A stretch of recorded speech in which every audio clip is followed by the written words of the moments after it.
tadi ada yang bertanya, ini kawan-kawan kita juga. Yang pertama itu karena jaringan kurang jelas tadi. Jadi dia ingin diulangi lagi karena ada keraguan di situ tentang Abu Bakar tadi. Jadi Abu Bakar tadi kan katanya lebih memilih jadi kambing, jadi rumput kan begitu. Jadi anggapannya itu karena kurang sinyal apakah itu karena tidak bersyukur sebagaimana gitu. Jadi tolong Ustaz. Ya, terima kasih Ustaz Ismail dari yang kita sebutkan tadi. Konteksnya adalah kita berbicara tentang innal insana lafi khusrin. Jadi menjadi manusia itu sebenarnya adalah sebuah kerugian. Jadi intinya kalau bolehlah dulu memilih, kalau boleh dulu bisa memilih, kalau menjadi makhluk Allah nggak usah jadi manusia itulah. Sebab kenapa manusia itu kita jelaskan tadi dengan umur yang singkat harus mempersiapkan yang maha panjang. Bukan beliau tidak bersyukur menjadi manusia itu. Ini adalah konteksnya beliau Abu Bakar dan Umar bin Khattab radhiyallahu anhuma, bahwa beliau kalau boleh memilih lah nggak jadi manusia ya mendingan jadi kambing, jadi hewan. Kenapa? Karena pertanggungjawaban yang sangat berat yang dihadapi oleh manusia itulah. Nah, makanya khusrin di sini sungguh manusia. Ini sebenarnya Allah sendiri yang ngasih tahu kepada kita, kan Allah yang menciptakan kita, Allah sendiri yang menciptakan kita dan tahu tentang isi kita. Allah sendiri mengatakan bahwa innal insana lafi khusrin, sesungguhnya manusia itu rugi. Jadi menjadi manusia itu sebenarnya rugi gitu loh. Nah, supaya tidak rugi jadi manusia, lakukan 4 hal tadi. Pertama, luruskan iman kepada Allah, jauhi yang syirik-syirik, jauhi yang munafik-munafik. Yang kedua, banyaklah melakukan amal soleh, perbuatan baik yang kita niatkan mencari ridha Allah. Yang ketiga, tawasau bil haq, banyaklah kita amar ma'ruf dalam konteks hak, kebenaran Islam. Kita ajak orang untuk kembali, sebab dakwah itu kan maknanya mengajak orang untuk kembali beragama sesuai dengan diajarkan oleh Al-Quran dan Sunnah dan Rasulullah. Wa tawawus sabr diartikan kita melakukan nahi mungkar dengan cara kesabaran, mendidik anak segala macam, mendidik masyarakat, mulailah dari keluarga kita, mulai dari kampung-kampung kita itu. Jadi pertanyaan tadi bukan berarti beliau tidak bersyukur menjadi manusia itu. Sebab kadang-kadang kalau kita berpikir secara naratif seperti itu, dalam Al-Quran kan juga dijelaskan juga bahwa orang-orang yang sufaha, orang-orang misalnya dan saya ya, orang mungkin yang gila atau maaf idiot, mungkin mulai dari dia balik sampai meninggal, itu misalnya dia gangguan jiwa, itu malah langsung masuk surga itu loh. Nah, kalau kita katakan begini gimana? Berarti enakan jadi orang gila dong Pak itu loh. Ya kan? Benar juga sih, kalau orang gila kan langsung masuk surga, orang idiot kan langsung masuk surga itu. Tapi kalau namanya orang waras seperti kita, kalaupun nanti masuk surga, ya mungkin derajatnya lebih tinggi daripada orang yang seperti itu gitu loh. Jadi artinya kalau kita berpikir secara naratif tauhid itu, berarti mendingan kadang-kadang berpikir gini ya, memang dalam akidah ini memang ada yang kita yang tidak bisa kita jelaskan secara rinci, dalam artian orang yang mu'alaf, baru mu'alaf hari ini, besok meninggal masuk surga Pak, dia baru baca syahadat. Kita yang dari kecil mu'alaf segala macam, ini nggak adil nih. Kadang-kadang bukan seperti itu berpikirnya. Jadi memang derajatnya nanti di akhirat berbeda. Allah mengangkat nanti orang-orang yang berilmu, ulama, manusia biasa yang mungkin, karena juga ada anak kecil, inklusinya Islam itu kan begitu, anak kecil apapun agama orang tuanya, kalau dia meninggal sebelum balik itu masuk surga, menjadi wildanun mukhalladun, anak-anak nanti yang membawakan nampan-nampan kepada nanti penghuni surga. Jadi pertanyaan tadi bukan berarti Abu Bakar dan Umar tidak bersyukur menjadi manusia. Syukur ya Ustaz ya. Oh ya. Supaya itu hanya beliau menjelaskan tentang begitulah sebenarnya menjadi makhluk Allah manusia itu, selama kita imannya lurus, sebenarnya kita mendingan jadi manusia daripada hewan. Kalau hewan kan ya seperti itu mungkin jawabannya dari pertanyaan tersebut. Selanjutnya Ustaz, kepada bagi saudara-saudara kaum muslimin di Taiwan, khususnya bagi yang mau bertanya ya silakan. Ini satu Ustaz, kan sekarang kita lihat itu di pergaulan masyarakat itu ya, banyak mereka itu kalau sudah ada melewati ambang batasnya, kesabaran saya sudah tidak tertahan lagi, begitu kan, ada orang seperti itu. Betul. Jadi kesabarannya itu seolah-olah ada thresholdnya gitu kira-kira.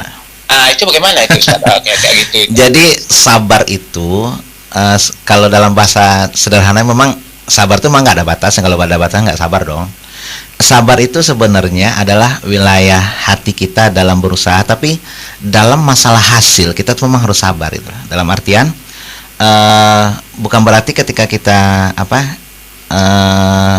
merasa gagal melakukan sesuatu dalam konteks berdakwah, lalu kita merasa putus asa. Jadi kesabaran ini sebenarnya as-sabru ra'sul iman. Sabar itu adalah kepala daripada iman. Dalam hadis Rasulullah mengatakan bahwa sabar dalam beribadah kita juga butuh, sebab kadang-kadang godaan syaitan sangat luar biasa. Nah, dalam konteks amal soleh, mungkin perbuatan-perbuatan yang dilakukan oleh nun sewu ya, seperti syaitan itu kan mereka sabar sekali kalau kita konteks seperti itu. Mereka menggoda manusia tuh nggak ada liburnya, 24 jam sehari, 7 hari 1 minggu gitu loh ya. Malah ketika mereka misalnya menggoda manusia misalnya begitu masuk satu dan Allah itu kan, tapi dengan tanda kutip nanti satu awalnya. Jadi kita belajar dari kesabaran itu, memang sabar tuh nggak ada, sebenarnya tidak ada batasnya. Kalau ada batasnya nggak sabar dong.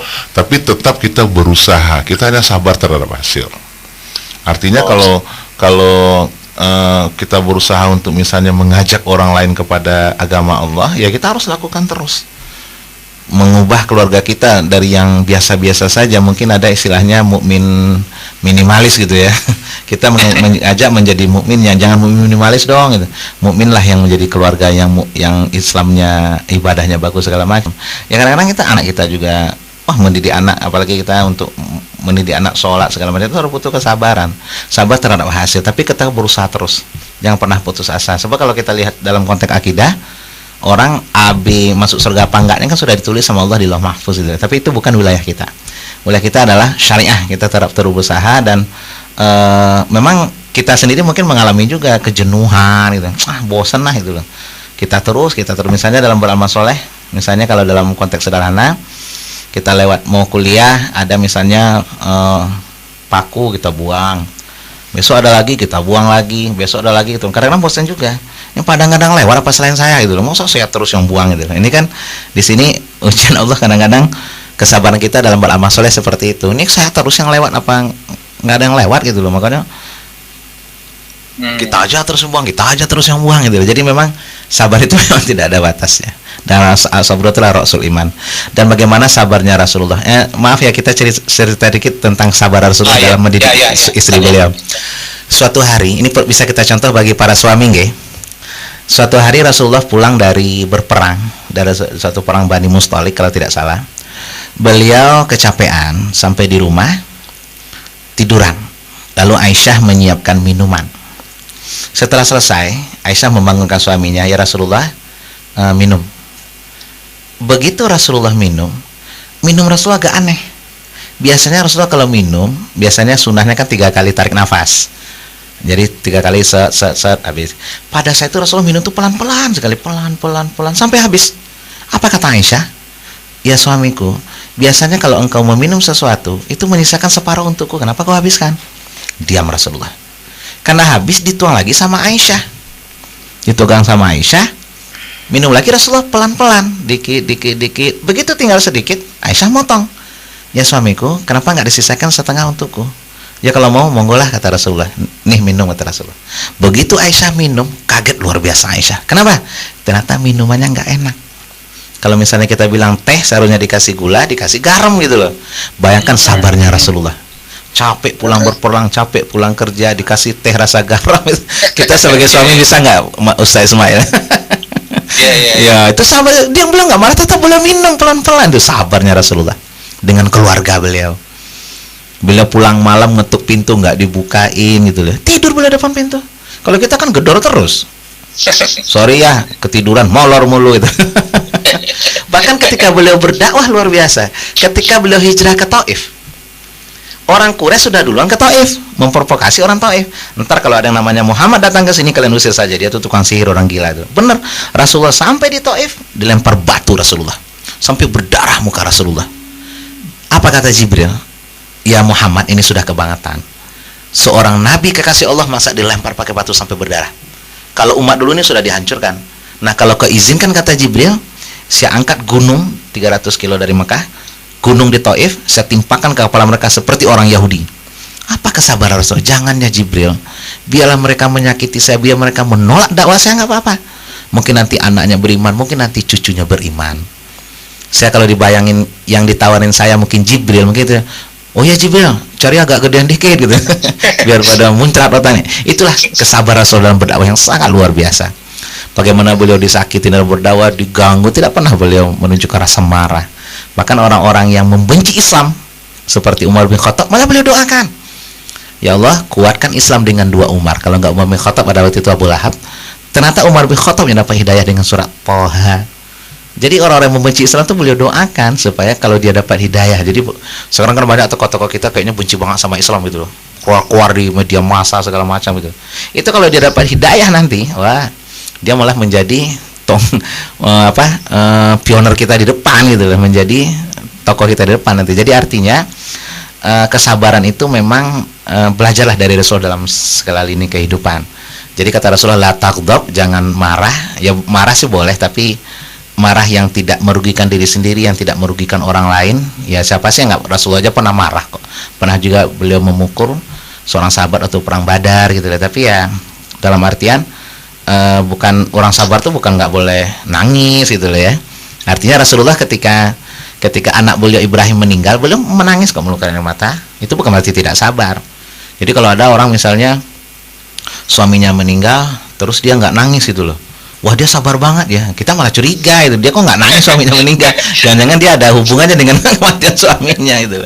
Karena saya pernah mengalami itu dulu ketika yang saya ceritakan sama Ustaz Ismail tadi, ketika kakak saya meninggal di Jogja, Nun Sewu, sampai di rumah istrinya nggak nangis gitu loh, tapi bukan dia.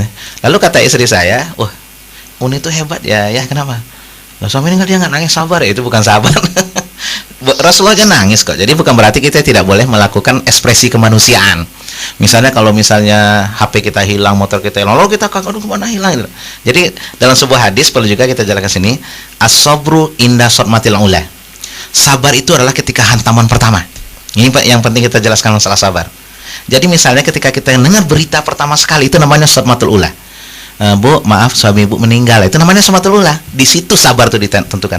Bukan 3 hari setelahnya. Ya nggak apa-apa deh, sudah takdir, itu bukan sabar lagi. Jadi sabar itu adalah indah sotmatil ula. Ketika hantaman pertama kita dengar, misalnya kita dapat laporan anak kita nelfon, ya motor hilang gitu loh. Di situ sabar itu ditentukan sebenarnya. Apa kita marah-marah, mana sih motor kok bisa hilang? Kenapa nggak badan kau aja hilang masih gitu ya, seperti itu. Jadi memang as-sabru inda sotmatil ula, sabar itu adalah ketika hantaman pertama. Tapi memang ini perlu keimanan. Bukan berarti kita sudah bagus dalam masalah kesabaran gitu. Kita aja kadang-kadang, bukan kita nggak boleh mendidik anak dengan marah, tuh salah juga, itu bukan sabar ya.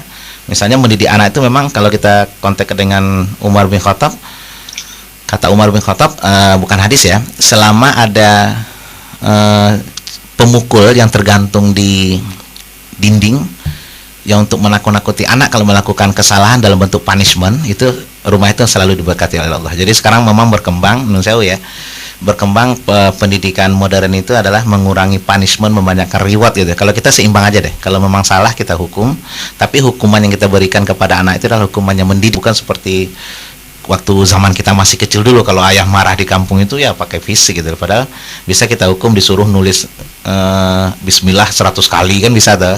Atau misalnya kita suruh kalau kamu salah suruh nyetor hafalan Quran segala macam, itu kan lebih mendidik. Sekarang kalau mahasiswa kita telat, malah kita suruh baca hafalan surat pendek gitu loh. Jadi besok dia nggak berani telat lagi gitu. Daripada kita hukum diusir udah. Mahasiswa telat sekarang nggak saya usir. Saya suruh baca surat hafalan pendek gitu. Hafalan surat pendek baca tuh. Nah. Jadi dia itu hukuman mendidik malah gitu. Besok dia takut lagi telat daripada disuruh baca Quran. Padahal kan, nah itu salah satu contoh kita memberikan reward ya. Punishment salah terus dihukum gitu. Jadi kalau sekarang banyak reward mungkin daripada punishment. Karena itu yang Al-Quran pun atau dorobatun wadribuhunna, pukullah istrimu dalam konteks Anissa. Memang mukul itu dibuat dalam akhir. Jadi memukul juga bukan yang membahayakan, kata hadis Rasulullah. Jangan boleh memukul di bagian muka, yang mendidiklah anak pun. Kalau memang salah mungkin boleh kita pukul, tapi carilah misalnya mukul kaki kalau memang dia sudah keterlaluan gitu. Jadi sabar itu adalah rasul iman. Kesabaran memang ya makanya Nabi diutus tuh supaya dari golongan manusia bisa kita belajar dari Rasulullah, kesabaran Rasul dalam istri-istri beliau, dalam berdakwah, kesabaran dia dalam ibadah. Ini sabar dalam ibadah juga kadang-kadang luar biasa. Kita sering ditanya sama jemaah, Ustaz bagaimana caranya supaya kita istiqomah deh dalam ibadah. Pernah kita jawab begini, pertama jangan lupa doakan kepada Allah, sebab kekuatan doa itu sangat luar biasa. Yang kedua, banyaklah mengingat kematian. Yang kita berikan contoh kepada mahasiswa, supaya kita banyak berhubungan dengan mahasiswa.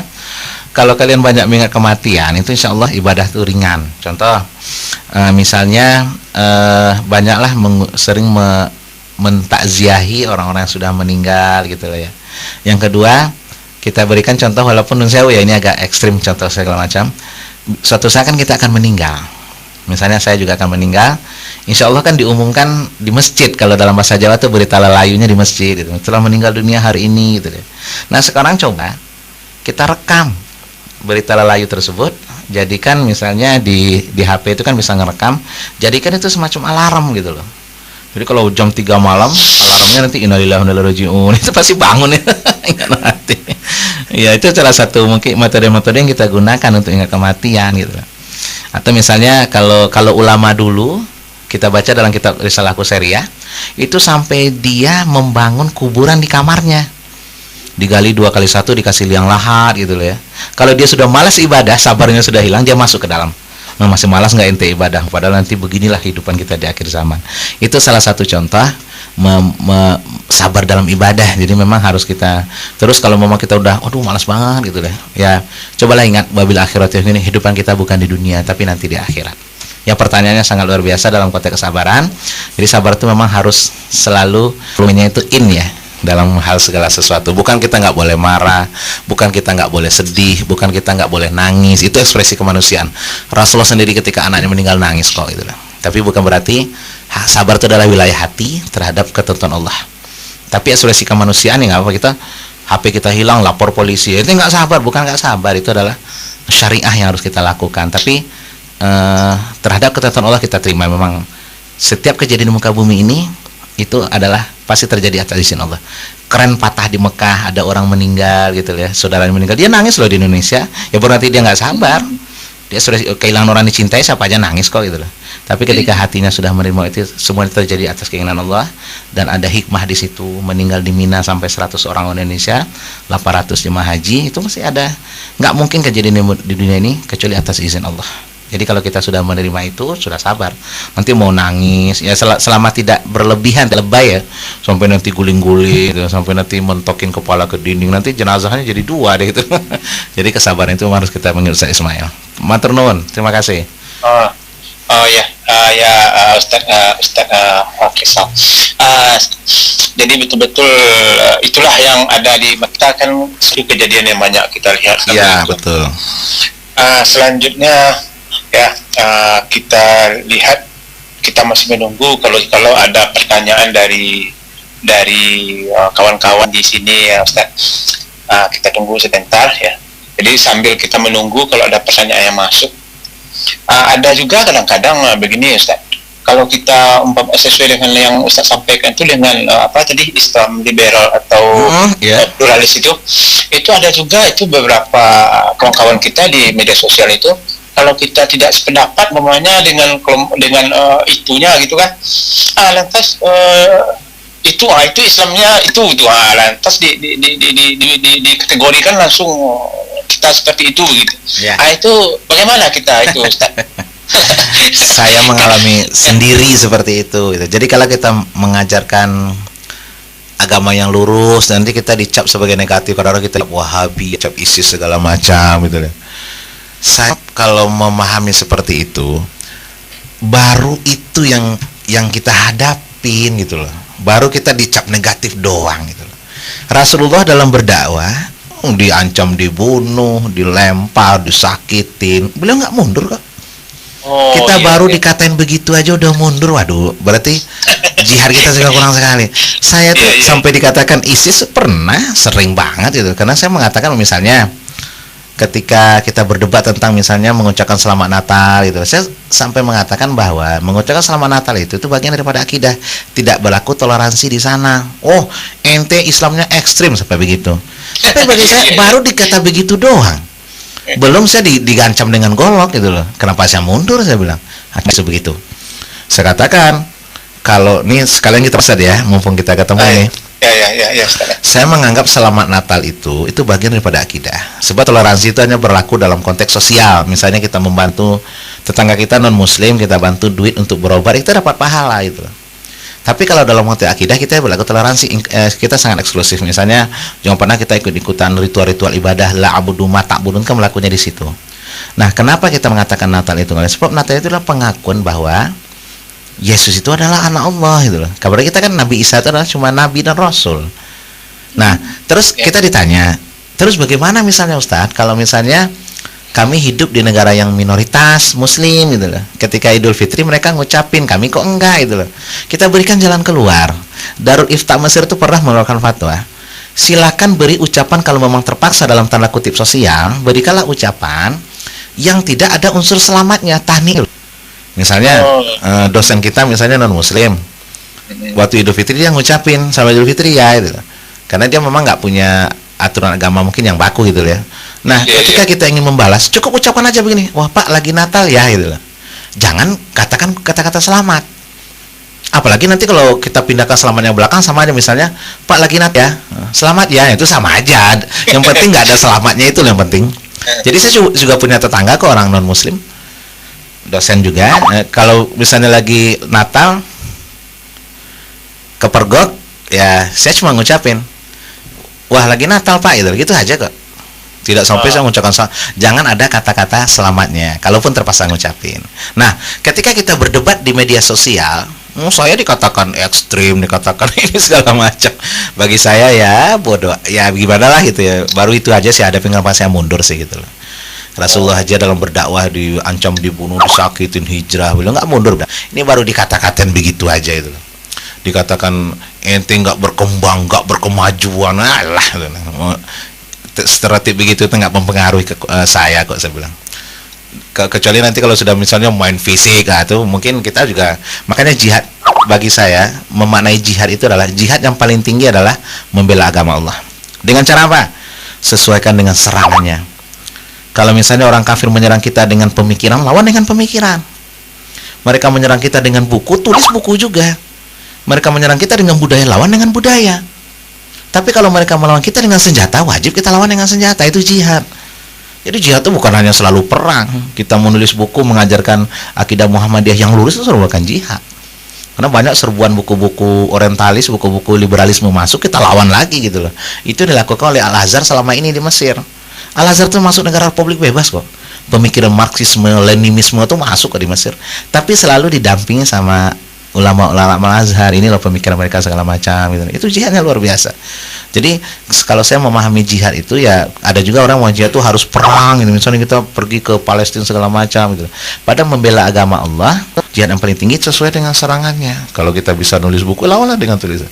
Wah, sekarang banyak kita lakukan budaya LGBT, lesbian, gay, biseksual, transgender. Kita lawan. Kita keluarkan buku bahwa itu tidak boleh dalam konteks kemanusiaan gitu. Itu sudah merupakan jihad luar biasa. Kalaupun kita meninggal dalam itu, insya Allah mati syahid gitu ya. Jadi memang di antara stereotip nanti yang mereka munculkan ke kita ketika kita mengajarkan Islam yang lurus, oh Islam ente ketinggalan, Islam ente jumut, paling gitu doang kok. Sekarang kita harus maju. Kalau begini kita nggak maju-maju, kita nggak berkemajuan. Lah kalau maju meninggal Quran Sunnah itu bukan maju, itu malah kabur namanya dari Islam, bukan maju. Itu negara-negara Brunei, saya coba lihat. Brunei itu sudah menerapkan hukum Islam. Ya, nah kalau bagi orang liberal, wah itu sudah Aceh saja yang masih menerapkan hukum Islam, bagi orang liberal itu sudah kebakaran jenggot mereka itu. Aneh-aneh wae beragama. Karena ngomongnya begitu-begitulah mereka. Mau beragama kok seperti itu, kaku gitu-gitulah. Itu sudah julukan, itu sudah makanan sehari-hari kita di Jogja itu. sampai saya dikatakan ISIS, disuruh keluarlah dari grup. Bagi saya santai aja. Baru itu aja yang kita hadapin udah kita mundur gitu loh. Saya sampai diboikot khotbah Jumat segala macam. Bagi saya santai aja kok sebenarnya. Mau ente pakai syukur enggak dalam konteks saya. Karena banyak orang tersinggung misalnya dengan khotbah saya. Saya memang dalam dakwah ya cepat ceplos ini. Lidahnya lidah Sumatera ya sebenarnya. Sesat saya bilang sesat gitu loh. Enggak ada saya Syiah sesat, Muhammadiyah sesat, enggak ada urusan saya gitu. Dia mau marah mau apa nggak urusan, dibilang jangan begitu dong berdakwah. Sering saya mengalami seperti itu. Tapi kembali saya belajar dari Rasulullah kurang apa dalam berdakwah, disakitin, dikatain orang gila. Saya belum pernah ngatain saya orang gila itu, sampai diludahin beliau, disakiti, dilempar, dibunuh. Tetap beliau istiqomah dalam berdakwah. Kita baru dikatain mundur. Kalau bahasa anak muda cemen banget sih jadi orang. Iya begitulah Ustaz Ismail ya. Ya. Ini Ustaz, ada satu pertanyaan dari kawan nih Ustaz. Ini tentang menegakkan ikamatul hujjah. Itu diminta penjelasnya Ustaz.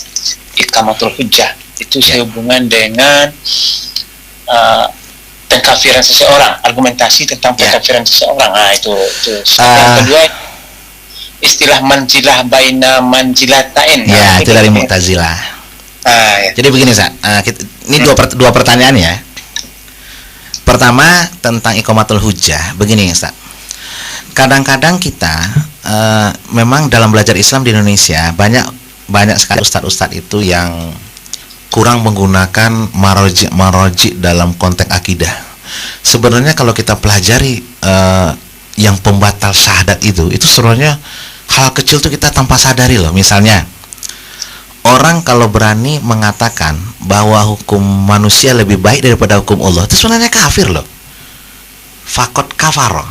Nah, kemarin kita lihat dalam beberapa media massa ada seorang tokoh anggota DPR ngomong begitu, orang Islam. Dia mengatakan bahwa hukum Islam tuh nggak usah di Indonesia, kita masih punya hukum adat yang lebih bagus. Itu kalau kita pelajari dalam konteks kita itu sudah kafir ngomong begitu gitu loh. Ya, jadi kadang-kadang kita anggap bahwa kekafiran itu kalau kita sudah tidak menyembah Allah, padahal banyak hal kecil yang sering. Imam Syafi'i pernah meriwayatkan sebuah hadis ketika Rasulullah menarik ada anak kecil lagi narik kaki burung, lalu dipanggil sama Rasulullah, ya Umair, ma fa'ala nughair, wahai Amir, kenapa tarik gitu loh. Nah, dalam isim tasgir begitu dalam hadis itu Imam Syafi'i mengeluarkan sebuah hukum. Kalau ada orang mentasgir, menghina, merendahkan syiar-syiar agama, itu sudah termasuk kategorinya kafir. Misalnya haji dianggap nggak penting, sholat dianggap nggak penting, itu sudah kafir gitu loh.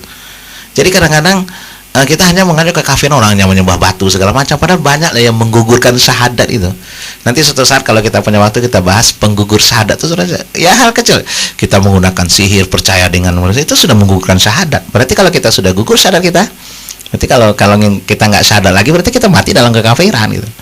Nah, orang-orang liberalisme, pluralisme itu di situ sebenarnya gitu loh ya. Jadi dalam artian iqamatul hujjah memang ada hadis Rasulullah dalam Al-Quran yang mengatakan seperti itu. Dalam misalnya kalau dia mengatakan bahwa hukum manusia lebih baik daripada hukum Allah, faulaikumul kafirun, itu ada dalam surah Al-Maidah. Ya. Kalau dia mengatakan hukum Allah baik tapi belum bisa melaksanakan, itu faulaikumuz zalimun. Ya, walaupun nanti bisa tafsirnya kita itu kan untuk orang Yahudi, Taurat segala macam gitu loh. Tapi yang jelas iqamatul hujjah untuk kekafiran itu disinilah kadang-kadang kelemahan kita. Tidak mau mengenal kita itu orang sudah nyembah patung enggak, padahal penggugur syahadat kita tuh sebenarnya misalnya sihir, atau kita berani ya, ini dalam kita jelaskan dulu 10 pembatal syahadat, membenci syariat Allah, misalnya nunsewu ya, poligami. Banyak orang sangat getol membenci itu syariat dalam Al-Quran itu bangki umatullah masalah sawaruba. Kalau kita membenci syariat Allah itu kata ulama itu bisa menggugurkan keimanan. Nah, kan kita nggak sadar selama ini. Orang-orang liberal itu bagaimana poligami itu dihujat habis-habisan, itu nggak adil. Tapi lucunya apa? Malah belah sama lesbian, itu sudah kodrat gitu loh. Nah, ini bisa menggugurkan keimanan sebenarnya, tapi mereka nggak sadar gitu loh. Dipikirnya inilah Islam yang bagus, inilah Islam yang benar gitu loh. Padahal dengan mereka membenci poligami, dengan mendukung homoseksual, itu sudah merupakan penggugur syahadat gitu loh. Itu iqamatul hujjah yang kita maksud. Ya, dan itu ada dasarnya dalam Al-Quran gitu loh. Ada dasarnya dalam surat Taubah, silakan kita baca. Al-munafiquna wal munafiqat dalam ya'muruna bil munkar wa yanhauna 'anil ma'ruf. Itu Al-Qur'an mengatakan. Dalam ayat selanjutnya, al kafiruna wal munafiquna ulaika ashabunarhum fiha khalidun. Orang liberal munafik itu nanti dengan orang kafir sama nanti di neraka. Bahkan hum fidarki asfali minan nar. Mereka tuh nanti di kerak-keraknya neraka gitu loh. Jadi orang munafik itu lebih berat daripada hukumannya daripada orang-orang kafir gitu. Sebab dalam Al-Qur'an kan ada 3 kategori. Ada surat Al-Minun, isinya tentang orang beriman. Ada surat Al-Kafirun, orang kafir. Ada Al-Munafikun, orang liberalisme. Yang masuk surga cuma Al-Mu'minun, Al-Kafirun wal Munafikun ulaika ashabunarhum fiha khalidun. Mereka nanti masuk neraka dan kekal di dalamnya. Jadi hati-hati kita menjadi orang liberal begitu. Memang enak sih jadi orang terkenal, dapat proyek inilah, dapat buku ini segala macam, apalagi penghargaan dari funding global internasional itu sangat besar sekali. Tapi mereka yastaruna biatin samanan qalila, mereka rela menjual agama Allah dengan qalila, harga yang sedikit. Dapat penelitian 1 triliun itu hanya untuk mengatakan nggak apa-apa pernikahan lintas agama gitu ya. Itu kan berapa sih 1 triliun? Itu bagi Allah itu samanan qalila dibandingkan dengan azab Allah menunggu di akhirat. 1 triliun itu bagi dalam 1 tahun dia udah ludes gitu loh, tapi azab Allah sudah menunggu di akhirat. Jadi inilah yang kita maksudkan dalam konteks iqamatul hujjah. Suatu saat nanti kalau ada kesempatan kita bahas bahwa itu adalah hal-hal sederhana saja loh. Kita membenci syariat Allah, kita menghina Rasulullah. Bahkan orang liberal itu coba bayangkan berapa kali mereka mengatakan menghina Rasulullah itu. Katanya alah Muhammad itu apa istilahnya harus dikritisi, jangan hanya menjadi mitos bagi umat Islam. Kemarin Ulil ngomong gitu, jangan hanya menjadi mitos bagi umat Islam. Bayangkan sunnah dianggap mitos, bahaya. Padahal dalam Al-Quran jelas, dalam hadis jelas, orang yang menghina Rasulullah itu fakor kafaro sebenarnya gitu. Bahkan kalau kita ambil hukum Islam tuh, kalau dalam negara Islam sudah halal darahnya ditumpahkan segala macam. Karena negara Indonesia bukan negara Islam ya biasa.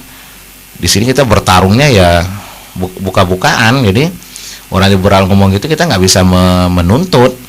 Kita yang berjuang malah kadang-kadang ya begitulah hidup di akhir zaman ini memang. Tapi kita bukan berarti kita harus menyerah. Pertanyaan kedua tentang manzilah manzilatain.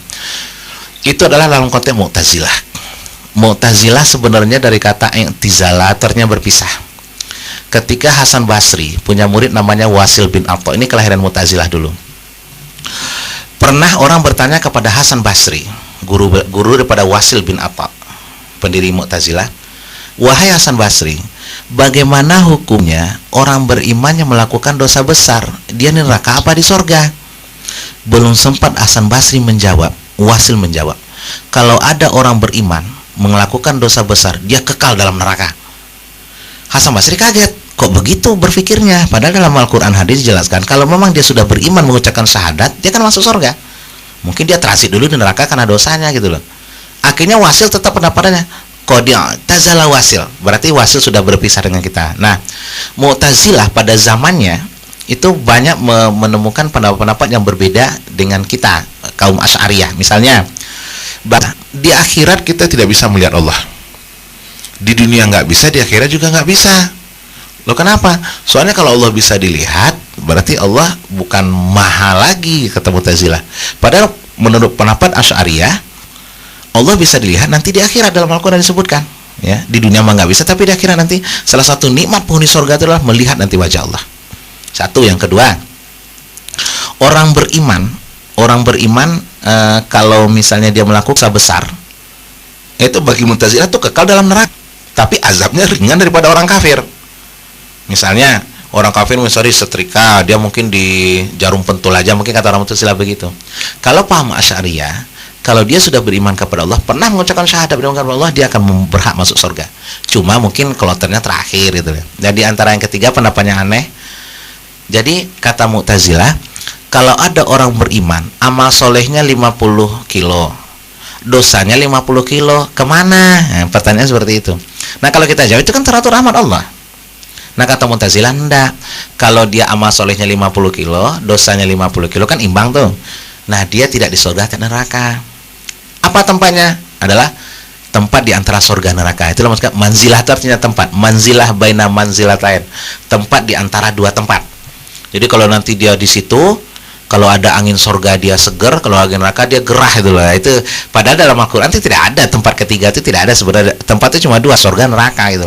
Nah, kalau amalnya sama gimana dong? Amalnya 50 kilo, dosanya 50 kilo gitu loh. Di situ mungkin berlaku nanti rahmat Allah dengan maghfirah Allah.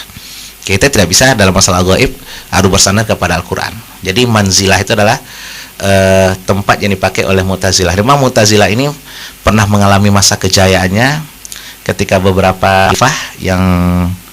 yang berpaham Mu'tazilah memaksakan paham Mu'tazilah kepada masyarakat. Sebut sampai hilang itulah muncul di Indonesia kemarin itu kan ketika Harun Nasution terkenal dengan neo Mu'tazilah. Karena Mu'tazilah itu memang lahir karena dia bersentuhan dengan filsafat Yunani pada saat itu. Akhirnya ketika ada banyak pertanyaan dari orang-orang Yunani ketika agama, mereka menggunakan logika itu. Akhirnya mungkin kecenderungan logika akhirnya ya agama pun dibawa ke logika pada akhirnya gitu loh. Sebenarnya awalnya mungkin Mu'tazilah tuh kalau misalnya ada orang non muslim bertanya kepada kita, apa sih buktinya misalnya surga neraka ada gitu loh. Nah, kalau kita jawab dalam Quran, misalnya dalam Quran kan ada al-jabar. Kalau orang kafir kan nggak percaya pada Al-Quran. Nah, kita jawablah dengan logika sebenarnya. Itu sebenarnya dari Mu'tazilah di awal-awal.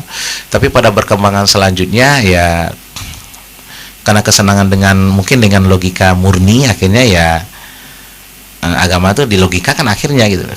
Ya, akhirnya mereka sampai dia bikin sendiri nanti di surga gitu. Padahal kita punya Al-Quran dan hadis sebenarnya sebagai rujukannya. Matur nuwun, pertanyaannya bagus.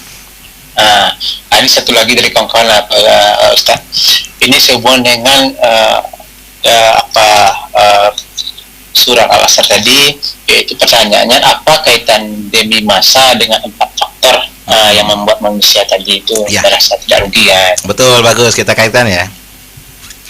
Jadi ketika Allah bersumpah, kita bahas dari awal, ketika Allah bersumpah dengan ciptaannya, berarti kita harus perhatikan. Nah, Allah bersumpah dengan wal asr, demi waktu gitu ya. Berarti waktu itu adalah sesuatu yang sangat luar biasa, harus diperhatikan oleh umat Islam gitu. Dan itu detik per detik, menit per menit, jam per jam nanti ditanya sama Allah satu persatu di akhirat. Misalnya seperti malam ini ya.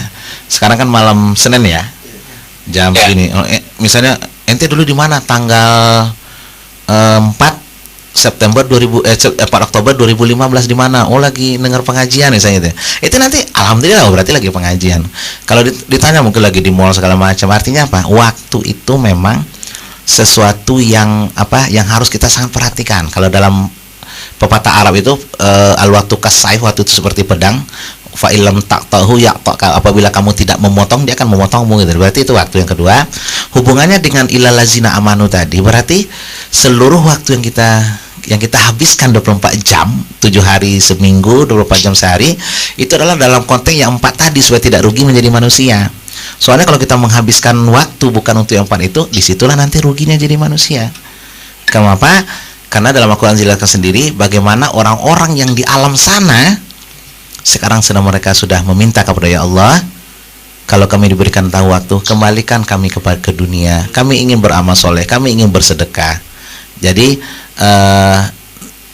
nuraddu ila dunia, sebagaimana sulam as-sajadah disebutkan bahwa nak malu sekali kalau kami kembali ke dunia, kami akan bersedekah, kami akan segala macam. Itulah karena mereka sadar waktu yang sudah mereka habiskan di dunia, ketika sampai di akhirat baru mereka sadar, ya Allah, coba dulu rajin ngaji, coba dulu. Nah, kita di dunia ini itu yang jadi kita patokan, jangan sampai kita jadi orang begitu nanti di akhirat gitu. Coba dulu di dunia, coba dulu. Padahal betapa banyak orang yang sudah meninggal itu dikembalikan ke dunia untuk mengisi waktu 24 jam tadi dengan ibadah, dengan iman soleh, tawasobil ke tawasobar itu. Mereka tidak melakukan itu dulu di dunia.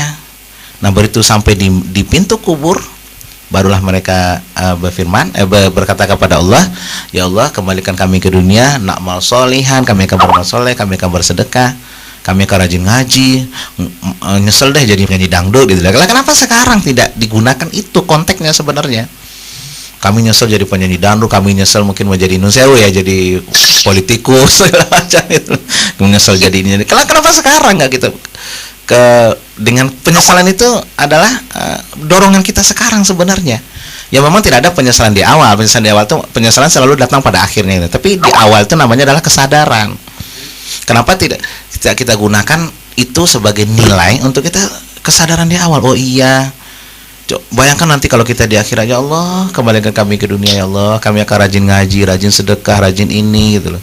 Nah, kalau sudah di sana kata Allah nggak bisa kembali ke dunia, jatah tuh sama diberikan Allah, sama 24 jam, sama usia, sama matahari, sama angin, sama. Kenapa orang bisa kau tidak, kata Allah. Jadi kesimpulan daripada ayat tadi adalah apa hubungannya? Waktu yang kita dianugerahkan Allah kepada kita akan diminta pertanggungjawabannya. Isilah dengan 4 tadi. Iman yang lurus, amal soleh, tawassul bil haq, tawassul bis sabr, amar ma'ruf dan nahi mungkar. Itu kaitannya. Jadi jangan sampai kita menjadi nanti benar-benar menjadi orang yang menyesal. Jadi salah satu cara mengingat akhirat itu bil akhirati hum yuqinun. Kita tanamkanlah kepada keluarga kita mulai hari ini, nak, kalau bisa kita sekeluarga masuk surga, suami istri masuk surga. Tulislah mungkin di kamar kita yang akan kita sesali nanti di akhirat. Lakukan sekarang. Misalnya bayangkan kita di akhirat, ya Allah, saya kok dulu malas ngaji ya. Nah, rajin ngaji sekarang. Ya Allah, seandainya ajal sudah dekat, seluruh harta saya sedekahkan. Sekarang waktunya. Jangan sampai nanti di akhirat percuma gitu loh. Itulah waktu yang diberikan dalam surah Wal Asr ini. Makanya kita kata Imam Syafi'i, kalau sudah memahami surah Al Asr ini, itu sudah memahami hampir seluruh daripada agenda keislaman kehidupan kita di dunia sebenarnya. Makasih Ustadz Ismail.